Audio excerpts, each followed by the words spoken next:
to give me a sore throat. So pray for my throat for the next hour that I make it through.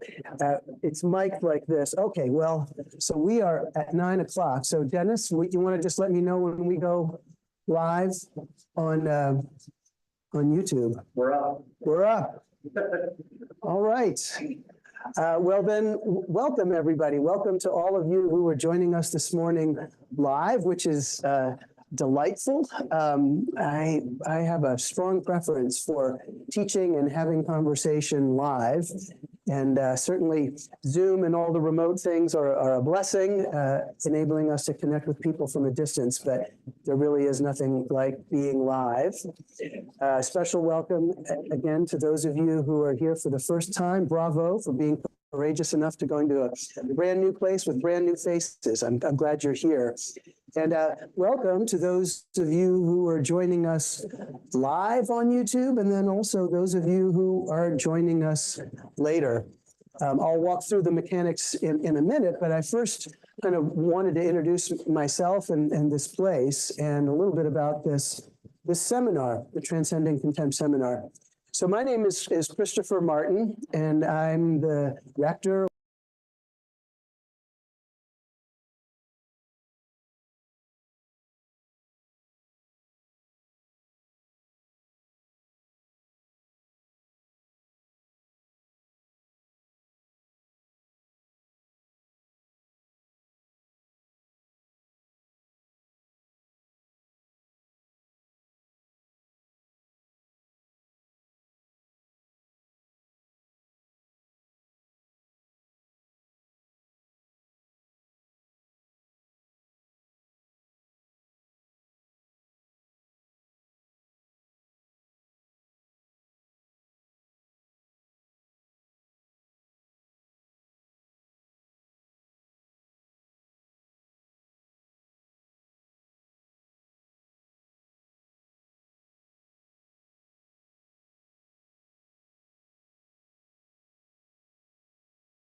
Any questions about the mechanics of the next several weeks?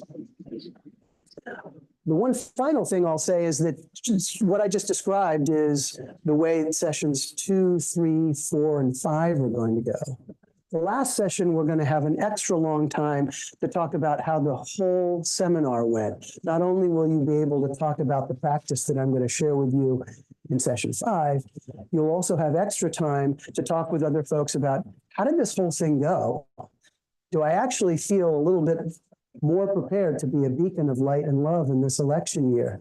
Do I understand how to transcend contempt? What worked for me? What didn't work for me? Do I have any new relationships? People that I can go to for support and so forth. And then the last session, rather than concluding with a teaching, I'm going to conclude with a story that I hope weaves together a lot of the themes and gets us all thinking. My goal in all of this is to establish, both in person and online, a kind of learning community for all of us. So as I've been preparing all of this, I've begun practicing these practices myself, but I just know that when I get to do it with other people, it sort of kicks the whole thing into another gear. So I'm hoping that we all learn together. And so after each teaching, I hope that there will be some time for questions and answers at the end of each of these sessions. So, clear enough? All right. I want to start off by, one other thing, just let me introduce you to the packets if you haven't walked through that. Each week is going to begin with the agenda, so you'll get a sense of where we're going to be at what time. Then there's an outline of the teaching. I created the outline with a lot of space so that if you've got a pen, you can sort of note things down as you go along. And then finally, at the end, there are some pages of supplemental materials. Some of those supplemental materials are just there for you to look at and refer to during the course of the week as you're trying to get the practice going.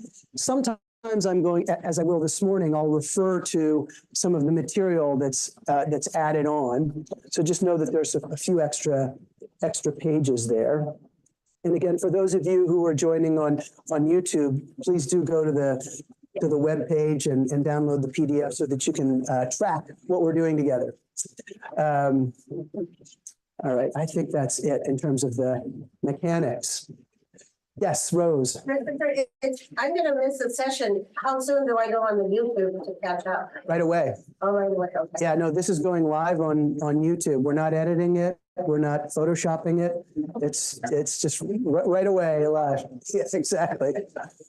So it's up right away. We'll be able to see it later in the day too. Yeah. Yeah. No, it'll just stay up on YouTube and you can refer to it at any time. And the PDF for the next class is going to be going up. Actually, it says 2 hours ahead of time. It'll actually be going up Friday afternoon. So you can always go ahead and get the PDF if you want to look at it ahead of time. And this is all relatively new for us. I can tell you we went through many drafts to try and figure this out. If it's squeaky or confusing, please contact me and we can work it out. My email is c.h.mrtn@gmail.com. c.h.mrtn. It's my last name without the vowels @gmail.com. Great. All right. So transcending contempt. How did this emerge? Well, the immediate story is that you may remember what things were like after the 2016 election, Hillary Clinton versus Donald Trump. And things felt very fraught after that and high-pitched. And I remember reading an op-ed piece by actually a woman philosopher who I haven't been able to track the piece down since. But it was about how, it's okay to be angry. That's a human emotion. It's just part of who we are. That's how we identify and defend ourselves. But what's not okay is when we allow that anger to turn into something seething and ongoing, and that we call contempt. When we start habitually treating people less than human. And I read that and I was struck by that. And one of the things that I know about St. Paul's and that I honor about St. Paul's is that we have a great diversity of political opinion here. And I honor that. And so, the election was in the fall. In March, I believe, we entered into the Christian season of Lent, which is a season of repentance and a season sometimes of spiritual practices. And so I invited the congregation of St. Paul's in this Lent of 2017 for the season of Lent to fast from contempt, to intentionally not be contemptuous of other human beings. And we loved it. It was really animating for us. And it was one of those things that for years afterwards, people kept saying, wow, that was so great. Can we do more about what is that fasting from contempt? How can we not be contemptuous people? So that really planted a seed. I wanted to unpack this a little bit more. What does it mean to be a person without contempt? And what are the best resources that I know we have to help us do that? Now, to go back even a little bit further, as I mentioned earlier, I've been here for 20 years. And the way it works in the Episcopal Church is you apply for a job. It's a free agency system. You can apply anywhere. And I applied to St. Paul's for a variety of reasons and made, the final cut of the last 3 or so, which meant that I got to fly up from Los Angeles, where I was serving at the time, and did a little Eucharist with the vestry, which is the governing board. And then we came into Duncan Hall, and I was sitting kind of right where Tom was, and the governing board was sitting in a U shape. And right across from me was this man right here, Michael Green.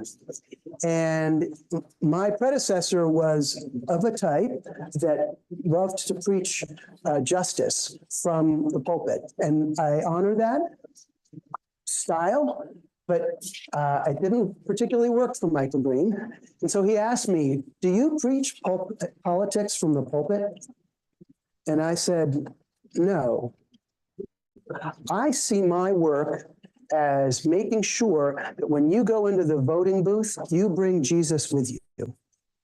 I need to give you the resources to go in and feel that when you're pulling that lever, for whomever you're pulling the lever, you're doing it with Jesus. It is not on me to tell you which way to vote.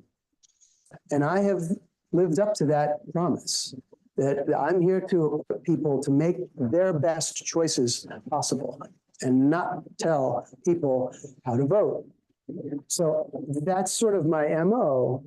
So to go even further back, part of the reason that that's my MO was because of a profound question that emerged for me with a lot of power when I was in seminary. I remember the exact moment I was looking over the quad of the Yale Divinity School on top of these stairs, and it was a beautiful day, and I was by myself for some reason, and I was musing, and this question came into my mind.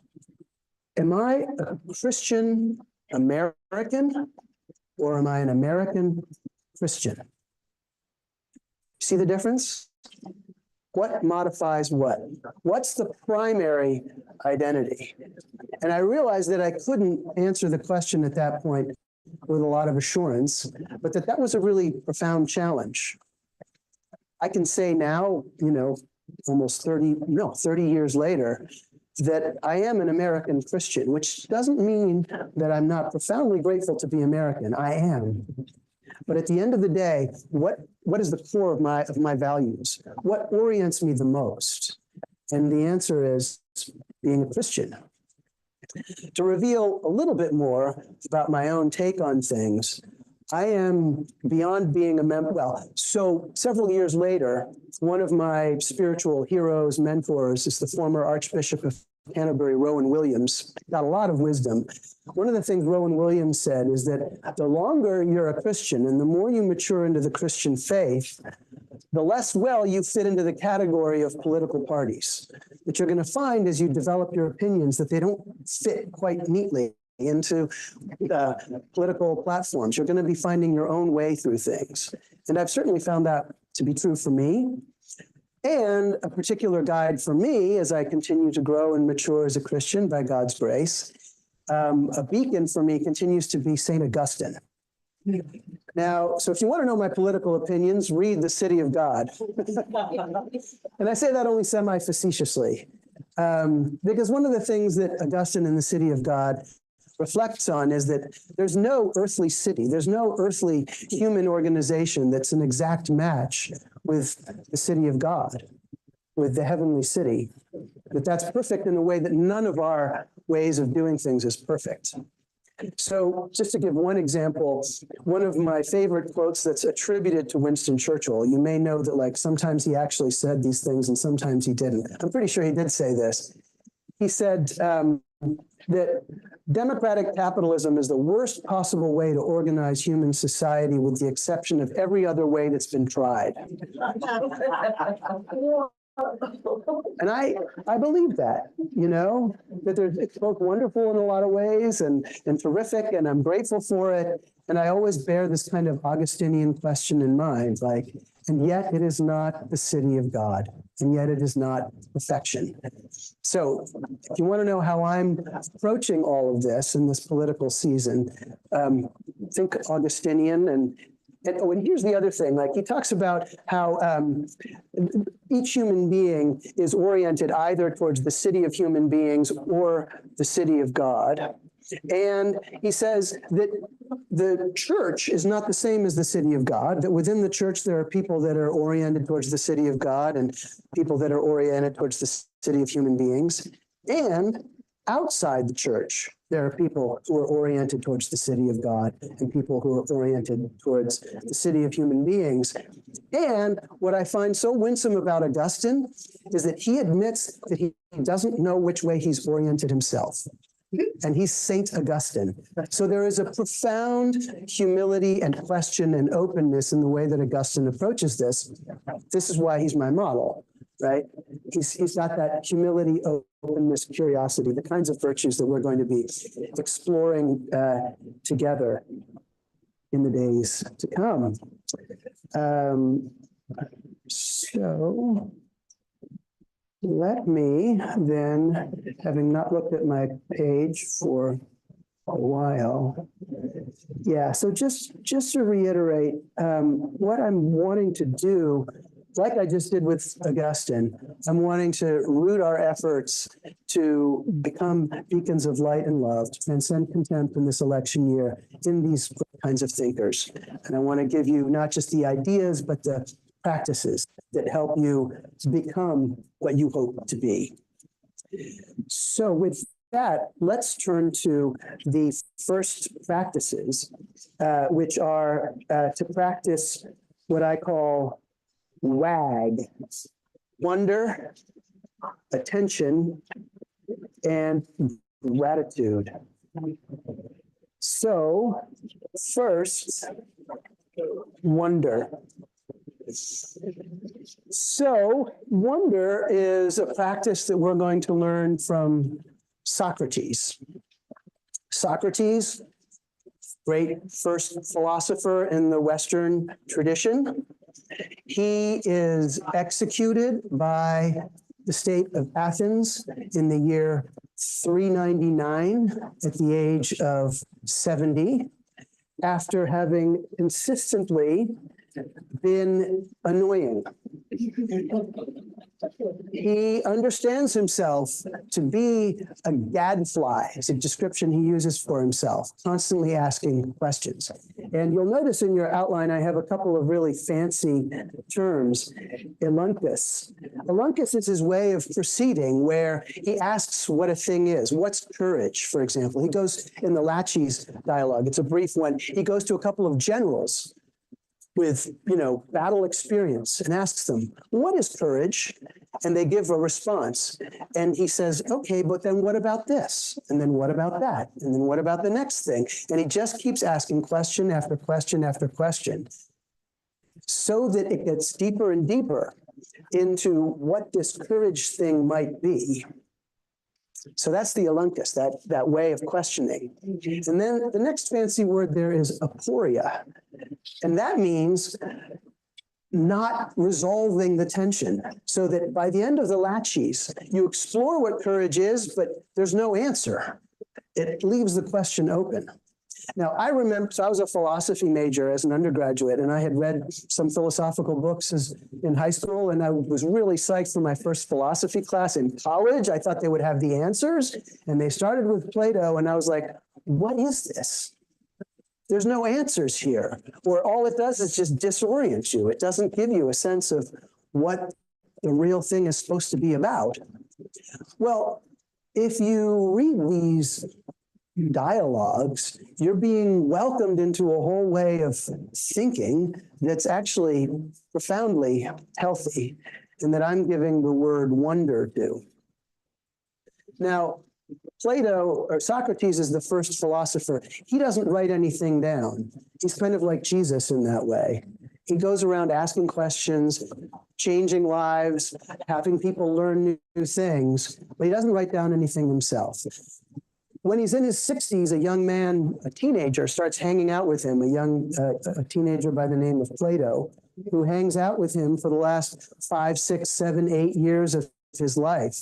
And in fact, is there when he's put on trial and executed by the state of Athens for being this gadfly, for being this annoying guy. And Plato has a mind like a steel trap.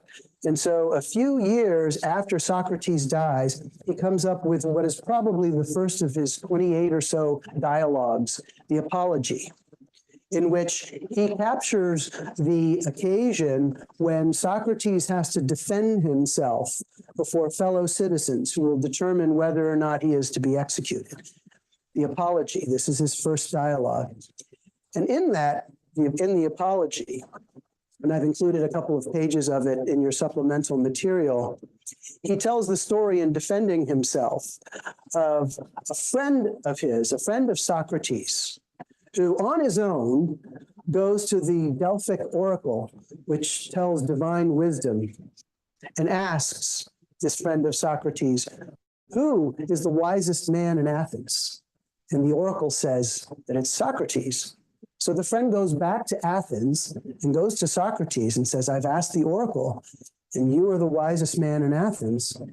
And Socrates says, this made me really confused because I don't know what wisdom is, nor do I feel like I am wise. What could this mean?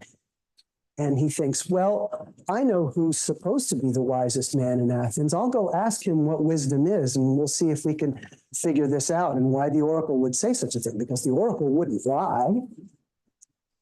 So he goes to this really wise person and starts asking him questions in the annoying way that he asks questions, doing the alunkus on him.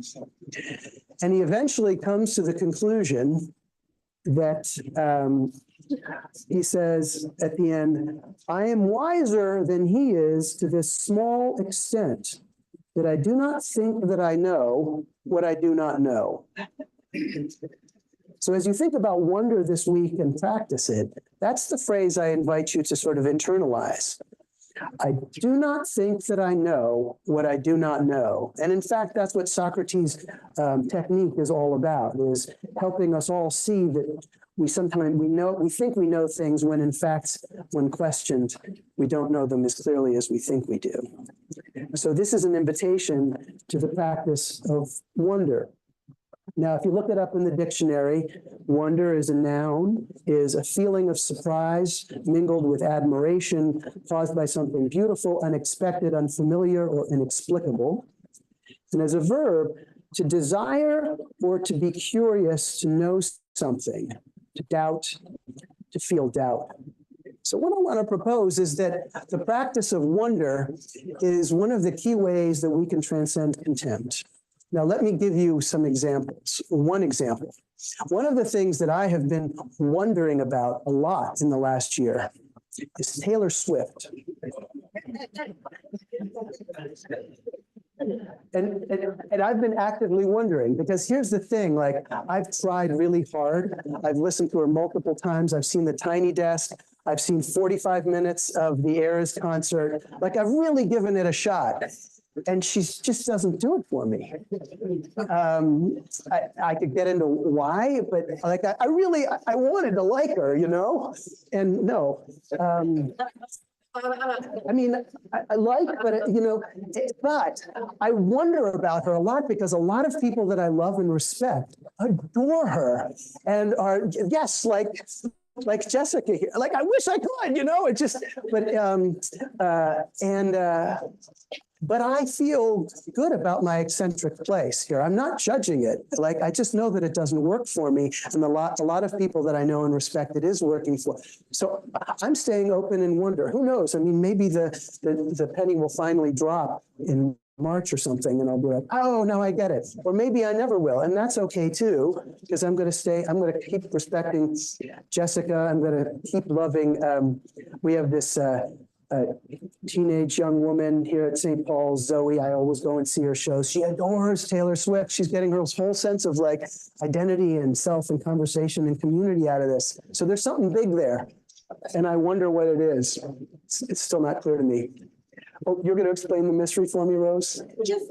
Think about this. It's generational. And I never thought I'd worship Elvis Presley as a god, but I've seen that movie 5 times and he rises higher.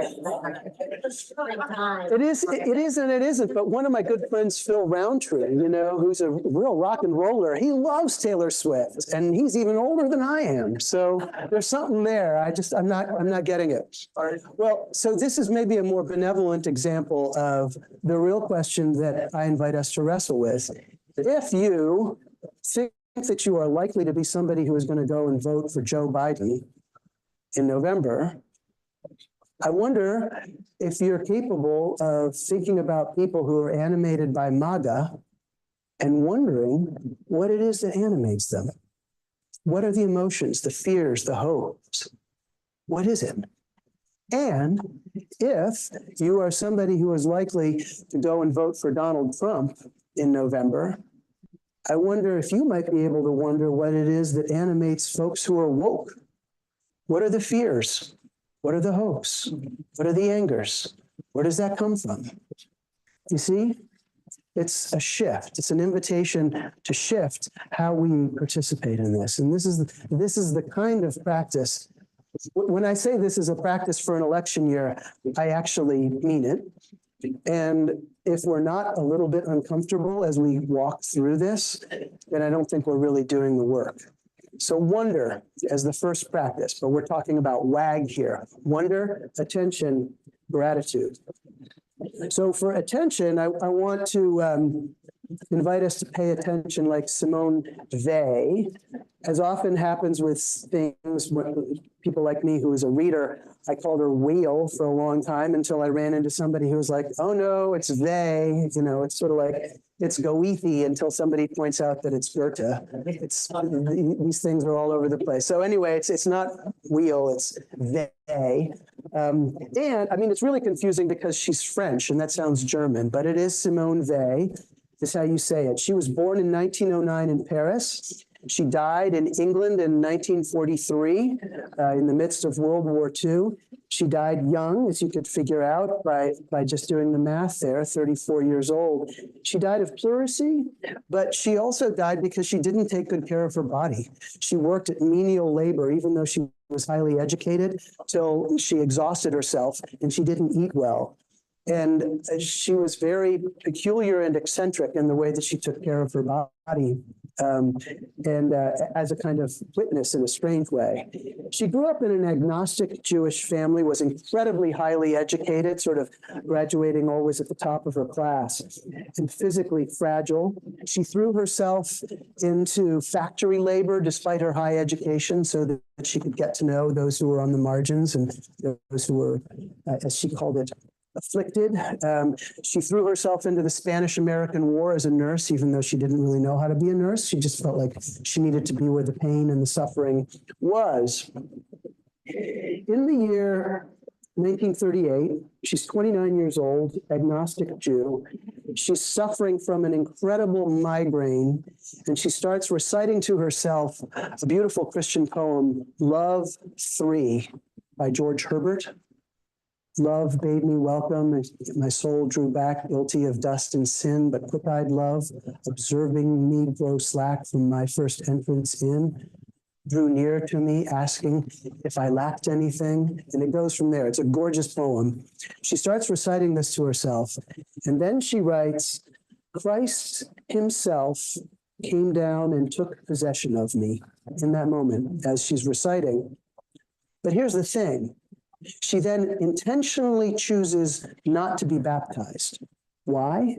She writes, I feel that it is necessary for me, prescribed for me, to be alone, an outsider, and alienated from every human context whatsoever.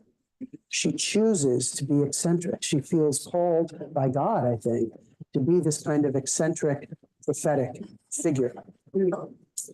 She's largely unread during her lifetime, but she becomes very influential in the 1950s and 60s.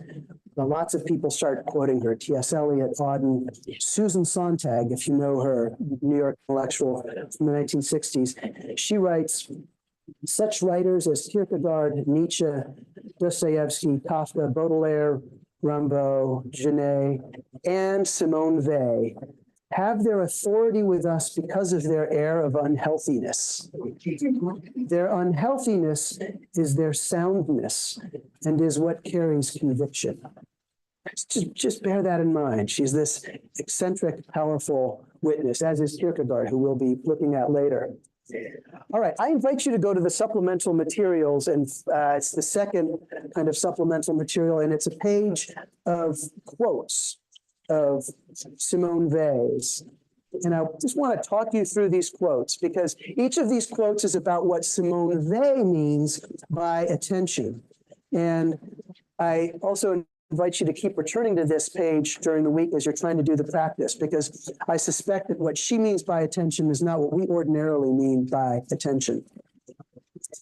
The first quote is, attention is the only faculty of the soul which gives access to God.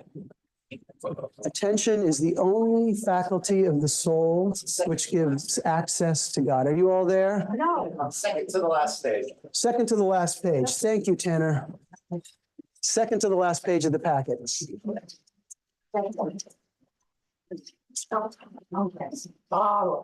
You got it? Yeah. Thanks. Great, Margaret Lee. So that first quote, attention is the only faculty of the soul which gives access to God, is the quote that was on the postage stamp, the French postage stamp that honored Simone Weil. So that just indicates how central it is to her, her witness, her philosophy, her way of being. And I would guess that that's not the ongoing definition that you have of what attention is. But this indicates that this is something very serious. The next three quotes, I think, give us some access to what attention is and invite us to know that we have already experienced what she means by attention. So I'll read all three. The development of the faculty of attention forms the real object and almost the sole interest of studies. There's a way of giving our attention, a way of waiting when we are writing for the right next word to come of itself at the end of our pen while we merely reject all inadequate words. And then third, a Latin prose or geometry problem, even though they are done wrong, may be of great service one day, provided we devote the right kind of effort to them. Should the occasion arise, it may one day make us better able to give someone in affliction exactly the help required to save him at the supreme moment of his need. So she's drawing connections among experiences that I suspect that we all have. The first one is an invitation to just go back to being in grammar school or middle school and being faced with a set of multiplication tables or division, or go forward to algebra, where you had to concentrate and pay total attention to try and figure it out. And part of what she's saying is that, it's not so much figuring out the multiplication table that's the most important thing. It's starting to develop the capacity to become totally engrossed in this thing that's right in front of you and pay it total attention. And then for the second, I imagine that if you think back on it, you probably had that second experience at least once this week, where maybe you were writing an email or a thank you note or a condolence note, and you got halfway through a sentence and thought, oh, what's the right next word? And then you're absorbed in just trying to figure out that right next word. So that's what she means by attention. This is not something for saints. It's something that we all experience, or it is something for saints, but it's also something for the rest of us as well. We have access to what she's talking about by attention. And then I love this idea that, like, even if we fail in getting those multiplication tables, at one level it doesn't matter because we have learned to pay attention a little bit better.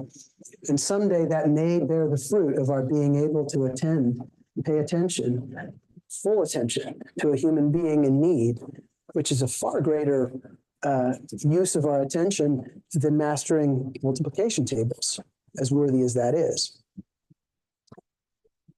She continues, two quotes that show how good attention is. She writes, "Never in any case whatever is a genuine effort of attention wasted."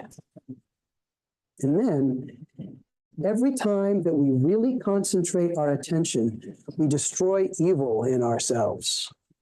Whoa. So never is full attention wasted. So if you're paying full attention, you know that you're exactly where you're supposed to be. You need have no fear or anxiety. The second thing, this destroying evil in ourselves, hang with that. Session 4, we're going to talk about what good and evil actually is. And I think that this quote here might start to make a little bit more sense to you. But you can understand, I mean, she's piling on more and more on this word attention. And the question for you is, does she get away with it? Does this actually work? Does this work for you? And that's part of what you'll be testing, I think, in the next week. Now, here's a really powerful claim, the next one. Attention consists of suspending our thought. So that makes sense, right? If we're paying full attention, we're not multitasking, right? We're just doing one thing. Suspending our thought, leaving it detached, empty, and ready to be penetrated by the object. So that's an interesting claim. So if you're paying attention to not multiple things, but just the beautiful tree that's out in the courtyard, there comes a point where it feels like maybe the tree is inside you in some way. It's penetrated you in some way. I wonder if that might be an experience that you might have this week as you practice attention. And then the last quote that I share with you, by the way, almost all of these quotes are taken from an essay that she wrote shortly after that experience with Christ, where she talks about the best uses of school studies. So it's all from one essay that you can find, and I'm happy to share any of these sources with you at any time, so you can read the whole thing for yourself. This last quote: "Not only does the love of God have attention for its substance, the love of neighbor, which we know to be the same love." Okay, that's interesting, right? Love of God, love of neighbor, same thing. Does that sound familiar? Both Old Testament teaching, summary of the law, which we know to be the same love is made of the same substance. And then listen, "Those who are unhappy have no need for anything in this world, but people capable of giving them their attention. The capacity to give one's attention to a sufferer is a very rare and difficult thing. The love of neighbor in all its fullness simply means being able to say to him, 'What are you going through?' And then obviously paying attention to the response." So I think you can start to see that this attention is quite powerful. And my suspicion is that attention is going to be the most important practice of transcending contempt. And again, in session 6, we're going to reflect on what worked and what didn't. And I ask you to keep this in the back of your mind. Was attention, in fact, the through line that helped this all come together? As an example from a slightly different perspective, I want to share with you a story from a book that was just published last year by Christina Sharp, who Born in the early 60s, not far from Delaware, actually, in Wayne, Pennsylvania. She taught for many years at Tufts and is now at York University in Canada, professor of Black Studies. And the very last page tells a story that she tells of being in the Tate Museum in London. She's a Black woman, African-American woman, and she writes partway down note 96. I pass a young Black woman clearing the tables and I pause in order to speak to her. Hello, I say, and how are you today? When she doesn't respond, I look at her and speak again. Good afternoon, I say, how are you today? The young woman stops. She looks at me and then she asks me if I'm speaking to her. I say, yes, and that I was asking how she was. She says, I have been working here for months, and you are the first person who has ever spoken to me to ask me how I am doing. I want to thank you for that, for seeing me and asking about me. You must be kidding me, I say, although I know that she is not kidding, and I am also not surprised. We are at the Tate Modern. I have seen very few Black people. It is always like this. I say, I see you. She says, I know. I say, we see each other. She says, yes, we do. This exchange reverberated throughout that day and the days that followed. So I want to suggest that this little story is an example of what Simone Weil means by paying attention, and particularly paying attention to our neighbor. And this kind of attention is the kind of attention that I'm inviting us to get into the practice of. You know, almost intentionally go through a morning or a period of time like, will there be a face that surprises me and that I usually don't pay attention to? But this week, because I'm taking this seminar, I'm going to slow down, I'm going to pay attention and say, hi, how are you? And actually pay attention, not check my cell phone at the same time or whatever that habit might be. So, wonder, attention, and then the third of this WAG, gratitude. Now, again, you know, I'm going on this. The future teachings are just going to be 20 minutes, but I'm giving you a lot sort of to front load it, and then we'll unpack it. And also, I'll be repeating wonder, attention, and gratitude and weaving them into future sessions. So you're getting a lot, and I know that. You got wonder, you got attention. Now we're going to hit gratitude. And it's another big idea. I'm just warning you. So gratitude, I want to talk about gratitude with Thomism, with Thomas Aquinas. So who's Thomas Aquinas? Thomas Aquinas lives from 1225 to about 1274. So it's humbling when people die. Famous people die when they were younger than you are now. So obviously he dies at age 49, 55. So Tom Lehrer said that when Mozart was my age, he'd already been dead for 6 years. So same kind of thing here. He dies at age 49. He is one of the 5 great medieval scholastic theologians. The first is Anselm, and then Bonaventure and Thomas Aquinas, and they are almost exact peers. And then Duns Scotus and William of Ockham. So if you've heard about medieval scholasticism, they're the big 5. And here's a fancy word. The first 3, Anselm, Aquinas, Bonaventure, are all realists. The last 2, Ockham and Scotus, are nominalists. Now here's what this means, and here's why it's really important. And this is going to be a caricature. But when I look at that tree, Anselm, following Plato, believes that there actually is such a whole coherent thing as a tree there. There's a form of a tree in the heavens, or if you're Christian or Jewish or Muslim, in the mind of God. that it coheres. There is such a thing as a tree. Scotus and Occam, they are realists. They believe that that's real. Scotus and Occam are nominalists, which means that tree is just the name that we give to that conglomeration of characteristics, that there's no coherent thing as a tree. Now, I'm going to give you an example of a pure nominalist in a second that I think will help bring it into focus. But I bring this up because that distinction is an argument that continues to this day.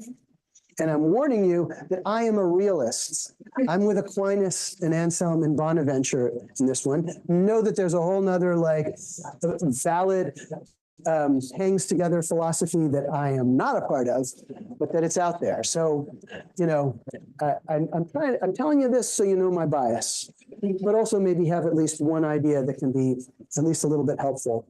Aquinas is masterful at integrating the teachings of Aristotle, which had emerged only recently, thanks to Muslim scholars, with Neoplatonism and the mystical teachings of Pseudo-Dionysius. If you've ever tried to tackle Aquinas, you know that he's got a heavy technical apparatus that takes a little while to get the hang of. It's very satisfying to read, but it is not fun. So I'm not going to make you read it. I have read some of it. I'd say maybe I'm an advanced beginner or, a very beginning intermediate when it comes to reading this stuff. You don't need to read it, but I want you to get at least a little bit of some of the idea of what's going on. I'm going to introduce you a little bit today, and then in our next section, we'll go in a little bit more into what Thomism is about and how it works. So I'm saying the word Thomism because after Thomas, a lot of people adopt his way of proceeding and his way of trying to get at truth. And they try and solve every single problem in the world this way over the next several hundred years, so that by the 1700s, Thomism is decadent. It's gone further than it really can legitimately go. And a philosopher by the name of Immanuel Kant comes along and blows the thing up for the most part, making Thomism go back to its original resources and not quite start from scratch, but pretty close. So that over the past several hundred years, new Thomisms have emerged in the wake of Kant and his other philosopher followers. In the late 19th century and early 20th century, Neo-Thomism emerged within the Roman Catholic Church, largely as a response to Darwin and Nietzsche and other people of modernity to try and give a coherence and a vocabulary to Roman Catholic teaching, sometimes defensive, it could still be a little brittle. What I ascribe to is existential Thomism, which came out in the middle of the 20th century. My teacher in that, there's a relatively accessible textbook called The One and the Many by Norris Clark, who taught for many years at Fordham. He died a few years ago. My favorite living theologian is a woman by the name of Catherine Pickstock in Cambridge. I hope to visit her this summer. She's an existential Thomist. But then the person that I really learned it from was a member of St. Paul's for a bunch of years, Jake Sherman. Do you remember Jake? And his wife Karen and Elias and Layla, their kids. Anyway, they moved up to Sebastopol. I'm still in touch with him. He's been my real mentor in this way of understanding reality. So I'm an existential Thomist. And as an existential Thomist, I believe that life is a gift and that the best possible response is gratitude. And that's where we're headed with this final teaching. So here's the big teaching. Here's the new idea that I want you to play with this week. I want you to imagine that we all always inhabit three worlds simultaneously as 21st century Americans: the universe, the metaverse, and the cosmos. Now, the universe is the scientific world that we all understand. Everything in the universe, kind of pure materialism, everything in the universe is countable, divisible, manipulable, and at its most extreme, it means no spirit, no soul, no God. Perfect example of this view is Carl Sagan. Do you remember Carl Sagan? Loved him. He was hugely influential for me in middle school and high school. Well, Carl Sagan said this about himself. I, Carl Sagan, am nothing but a collection of atoms bearing the name Carl Sagan. This is nominalism at its most extreme. To understand yourself as nothing but a collection of molecules or atoms that happens to be called Pat Curtis. Is that all you are? I mean, that's the question it leaves us. You can understand how a scientific method would take you to that extreme. It's all just a bunch of atoms that happen to be put together in this way, and we call it this thing. So that's the universe. Now, here's the thing. The universe is a very good thing because without all of that processes, we wouldn't have roads, we wouldn't have cars, we wouldn't have telephones. We exist in this world all the time, and it would be churlish of us not to be grateful for it. And I think it would be inattentive of us not to say from time to time, is this all? Is it really all that there is? These atoms that are collected together? Which leads us to the second world we all dwell in, the metaverse. This is a relatively recent world, and this is the interconnected world of all of our devices. And I can remember when the very moment I first entered the metaverse. It was about 12, 13 years ago, and I was out at Woodacre at a horse place because my niece was there riding a horse, and as a good aunt and uncle, Chloe and I were there to watch Delphine ride her horse. And her dad, Chloe's brother Colin, who always has the cool new thing, showed up with the first version of an iPhone. And I'd been reading about this thing, and he showed it to me, and I said, "Oh, Colin, can I check that out?" And so I remember this moment. I held the thing in my hand, and did you all watch any of the Harry Potter movies or read any of the books?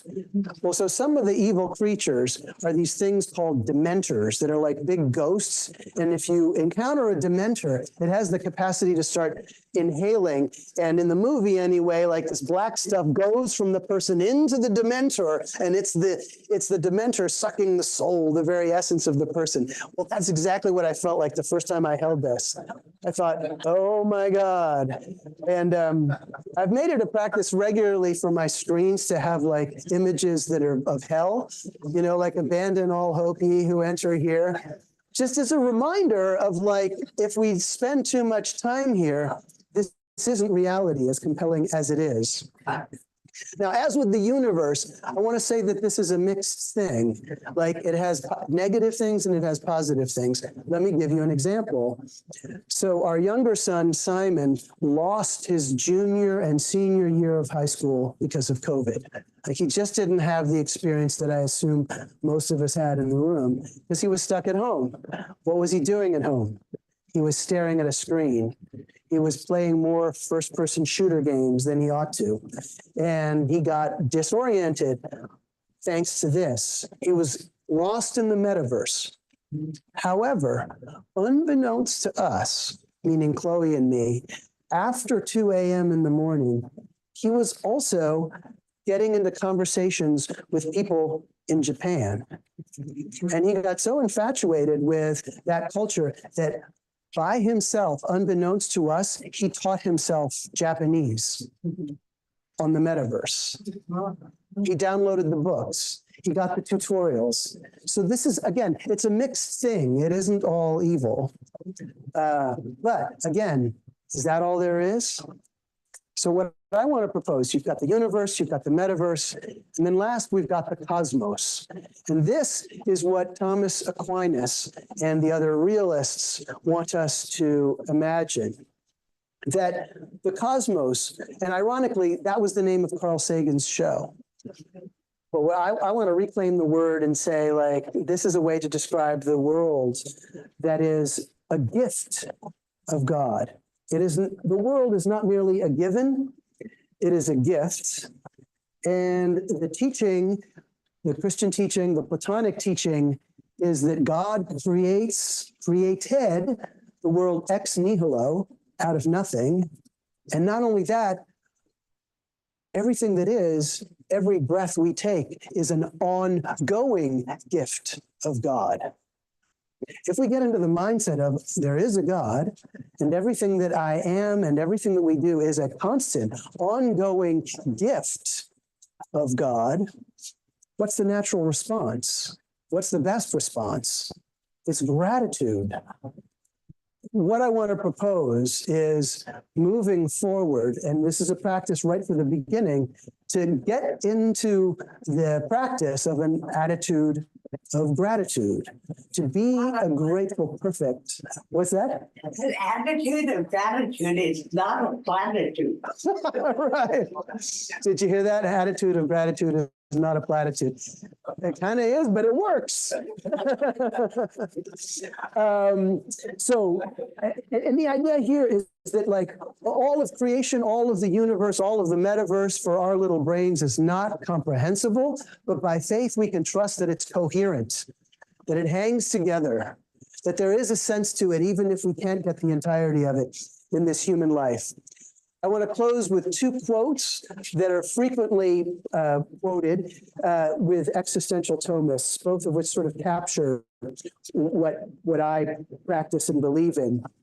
One of the early existential Thomists, a guy named Maritain, said, "There is a nuptial relationship between mind and being." A nuptial relationship between mind and being. So that when I am gazing at that tree, I can trust its treeness, that it's this whole thing, and it is there for me. It is there for me to understand in truth. And when I understand and comprehend and take into me that tree, I can trust, because it's this gift given by God. And our relationship to what's out there can have that kind of erotic relationship. So that's one. A second that's often said as a way of sort of entering into this is to quote Shelley, who was an atheist, the poet Shelley. "The mist of familiarity obscures from us the wonder of our being." The mist of familiarity obscures from us the wonder of our being. That loops us back to wonder, right? Wonder, attention, gratitude. So, part of the invitation then is to open yourself up to wonder, to attend to what's in front of you, and to try and get into an attitude of gratitude, a habit of gratitude, and to see if those three practices, not just this week, but through the weeks to come, can help us begin in a powerful way to transcend contempt. So with that, would you please go to the third page in your packet? Because I want to set you up for next week. So here are the specific questions. When you break into your group of three, this will be what will get you started. Give an example from the week, this coming week, when you wondered about something or someone you never wondered about before. 2, was there a time when you paid full attention, like Simone Weil, to one task, thing, person? What was it like? How did you know you were paying full attention? And then 3, we all dwell in 3 worlds every day. Give an example of your dwelling in each world. How does it feel to dwell there? Universe, metaverse, cosmos. What did you learn? And then you can see the first practice is the practice for this week.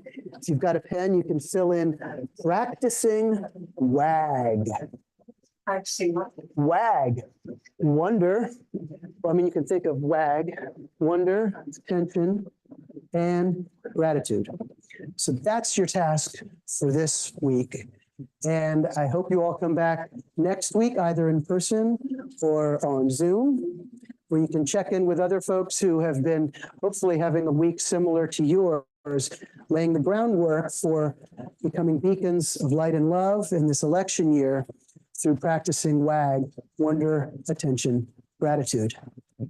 And that brings us exactly to 10 o'clock. But I can take questions for a couple minutes before we wrap up. Are there any questions? Yes, Pat. At times I thought attention was equivalent to focus. And then as I listened to you, the focus didn't always work. But Yeah, it's focusing rather than being, monkey mind, just really focusing on something so you enjoy it. yeah, focus, I think, is a piece of it. And if that gets us there to that sense of full presence. And remember, she's speaking in French, and French words aren't always exactly English words. You know, they have slightly different connotations and feelings to them. Yes, Chris. What was the name of that poem that Simone didn't you quote? Love, and then in parentheses, 3, 1, 2, 3. It's in the temple, his big book of poems. He has 3 different poems called Love, and this is the one that concludes the book. It's beautiful. Love 3 by George Herbert. It's sometimes also called Love Bade Me Welcome. There. Yeah, by the first line, Love Bade Me Welcome. If you Google Love Bade Me Welcome, you'll get the whole thing. It's a short poem, but profound. She also said the Lord's Prayer twice a day, but she could only say it twice a day because she found it too overwhelming to say it more than that. So a really intense woman was Simone Weil. Other questions? Feel free to hang out and drink up the rest of the coffee. Wonderful to see each one of you. Again, welcome to those of you who are joining us live or perhaps afterwards. We hope to see you next week as we continue our adventure in transcending contempt. Thank you.